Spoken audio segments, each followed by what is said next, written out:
Terrific. So we have a whole bunch of questions that came in and wanted to talk about funding first. This is really for both of you. Casey, is there anybody that has actually funded any small-scale mining projects? Judy, did we start to do that? Okay. Yeah. Okay. What has been funded as well. And what I understand is, small-scale geological mining is used already. It's used primarily in processing of gold and pellets. And so that's an optimized solution. What we're talking about is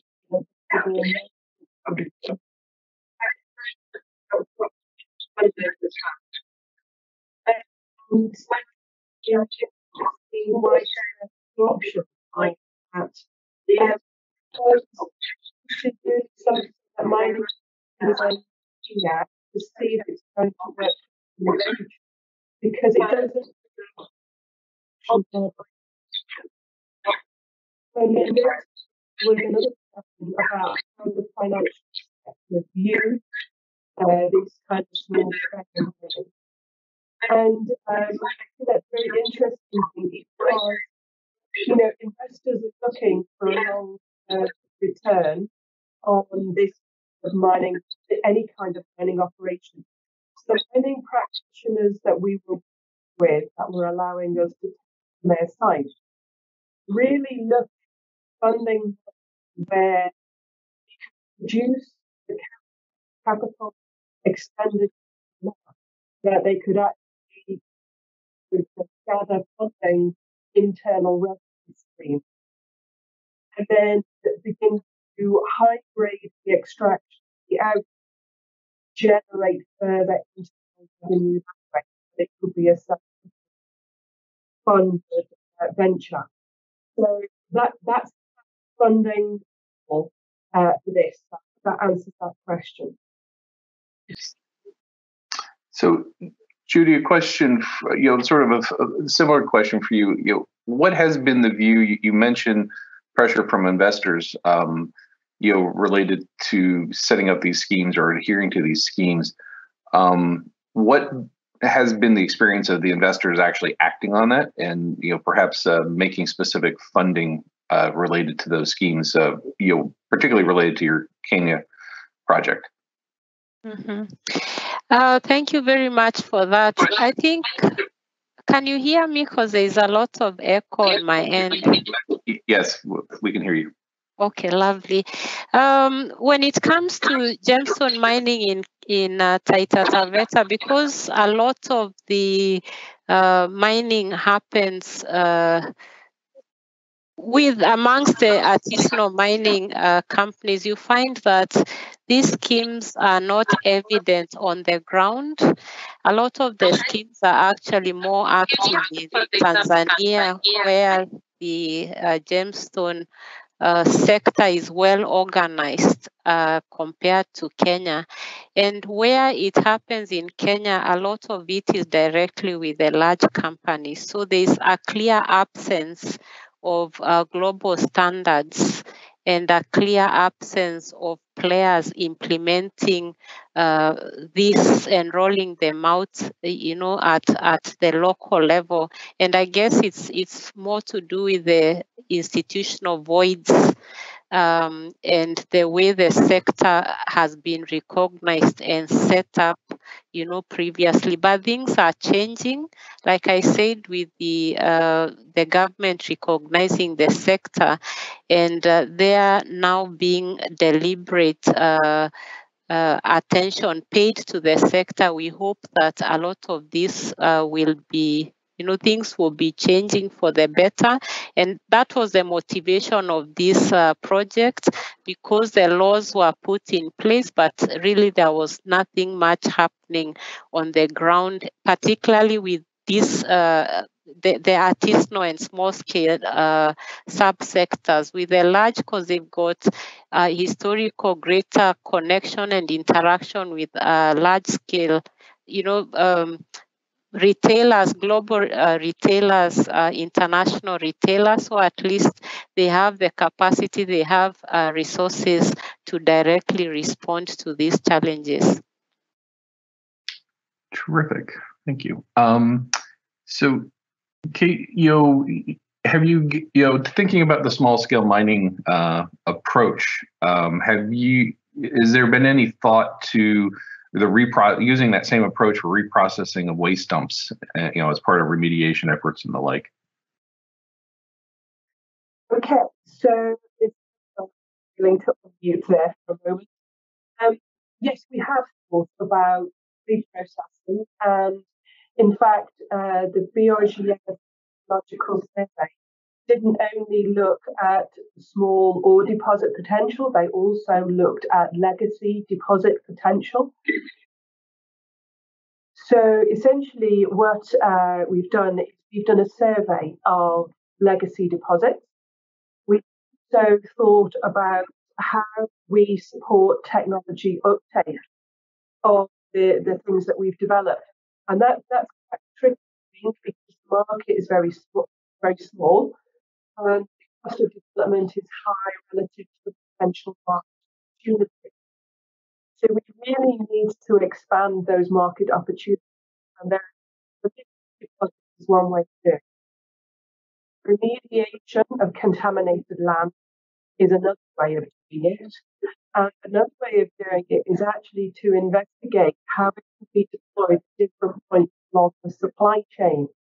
And so we're trying to set at the moment another test where we actually deploy the minerals processing equipment at an intermediate product manufacturing site where any industrial waste can actually be sorted and we can put material back into the material through the supply chain, really thinking about the circular economy model. So as long as, and the short answer is yes to that question. Okay, thank you very much. So Judy, can you talk about how cartel control in mining is a barrier potentially to sourcing the supplies using these schemes? Sorry, do you mind repeating the question? So what role do cartels play in controlling as a barrier to implementing the schemes for responsible sourcing, particularly in the gemstone and precious metal space? Yeah, thank you.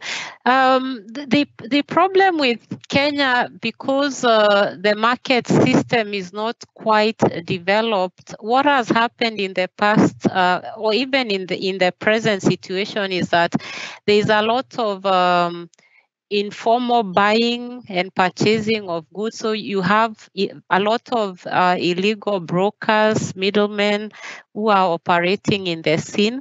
But the good news is that the government has established the way Gemstone and Value Addition Centre.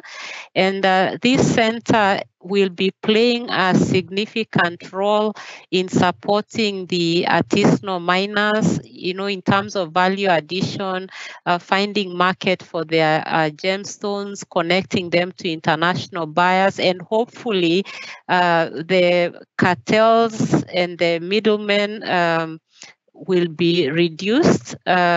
The center is yet to be opened, but we believe it will be opened soon because the government in January gazetted the chair of the Voi Gemstone and Value Addition Center. So hopefully things will turn out for the better. My only worry about that system is that as much as a system is being set up, I really hope that bureaucracies associated with government, dealing with informal sector, may not actually be a turning off for the artisanal miners. So, for example, if the expectation might be for you to be able to take fully advantage of the value addition center, you must be, let's say, formalized, and artisanal miners might be averse to formalization, especially when it comes to paying the cost of doing business. So if they perceive it as high, it might be a turn-off, and they may continue, dealing with the informal market. That is my own fear. I hope that that is not the case, but we are really looking forward to the center being opened and to it hopefully, reducing the challenges around accountability, around exploitation when it comes to pricing and stuff like that. Terrific, thank you. Kate, can you comment on if there's a need and what that need would be for rewriting mining laws? And I would say both in developing and developed nations to allow the small scale mining, especially with a focus on application to, providing environmental and social acceptable, practice. Yeah, so I would say that there does need to be consideration of mining laws. Because no more than anything else, mining laws have been established to accommodate the prevalent mining paradigms and this dichotomy between large-scale mining and artisanal mining. And so we need to really think about the duration of mining very carefully. I did also see that there was a question about time. Yes, small-scale mining can also be short-duration mining. So this is a really, really critical point to consider. Very significantly, you cannot have a short duration mine that creates a long-term negative impact in the environment.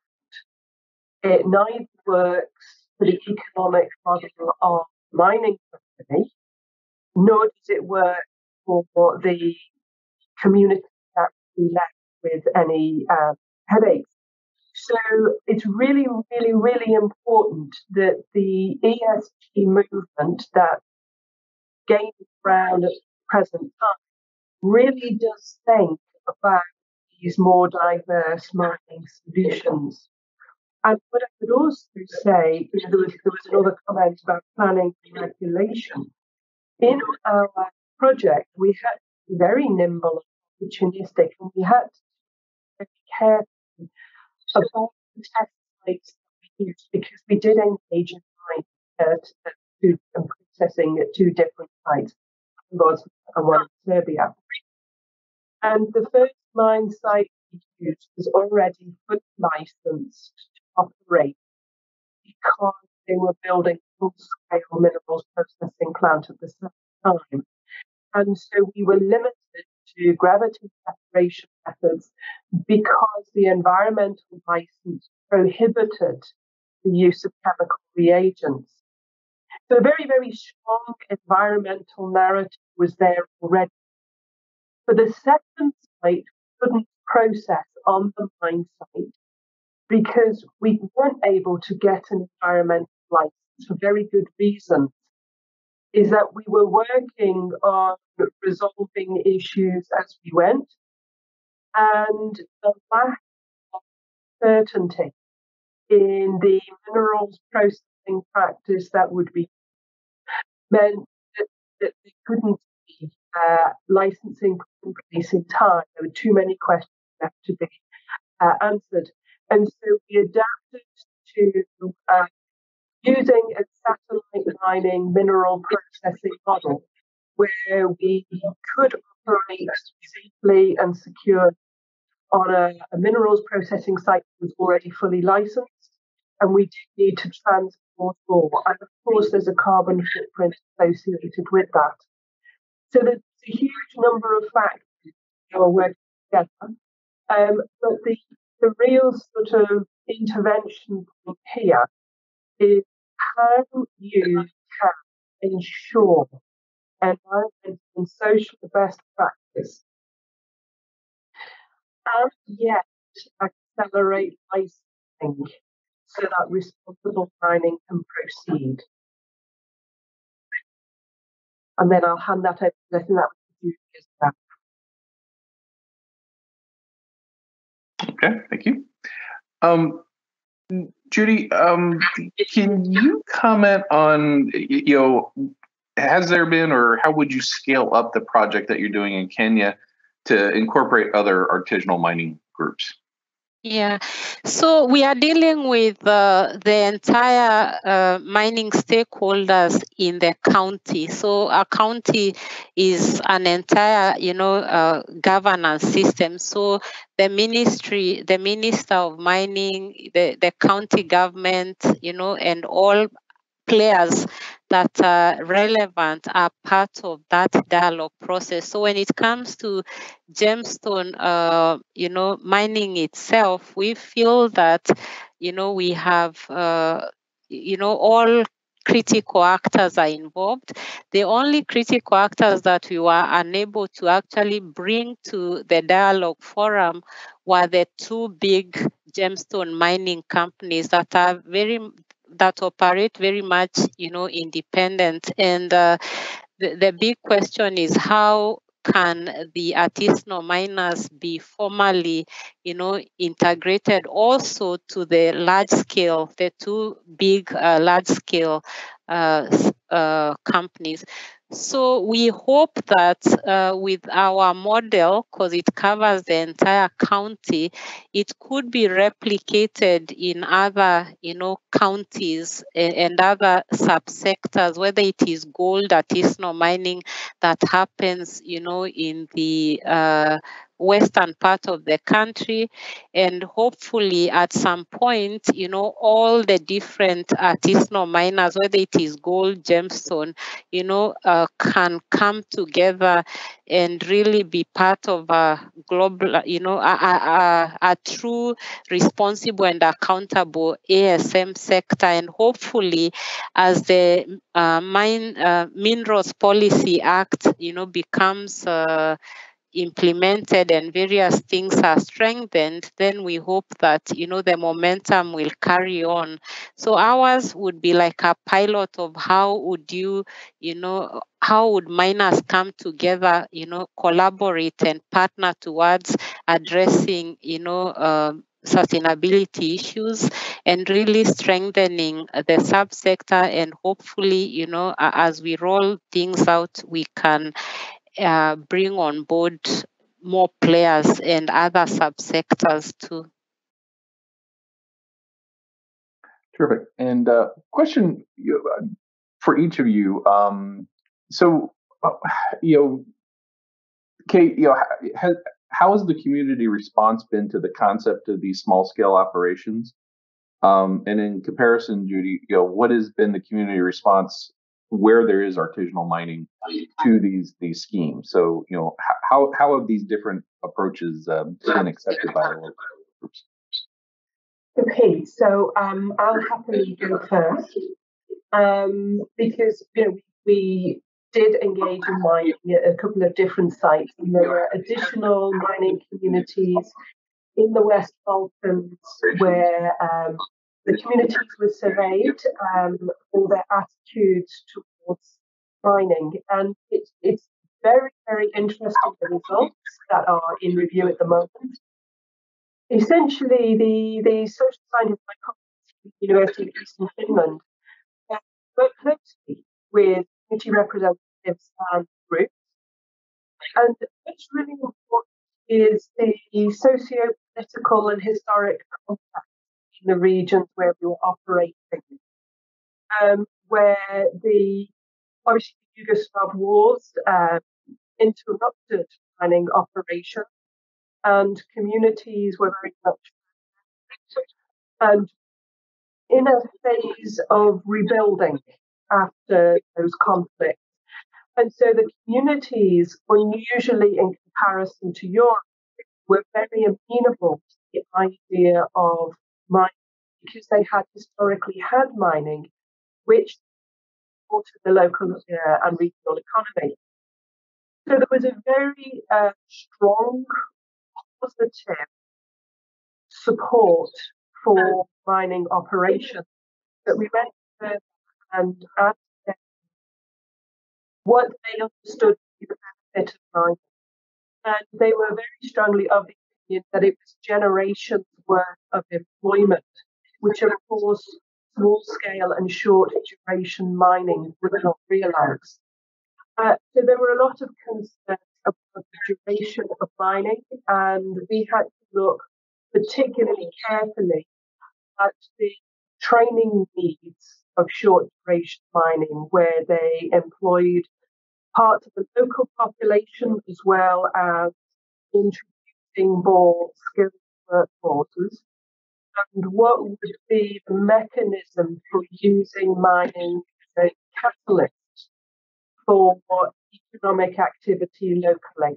And so the training analysis and training as a route to economic sustainability for a community was something we looked at carefully, and that's a manuscript in review at the moment.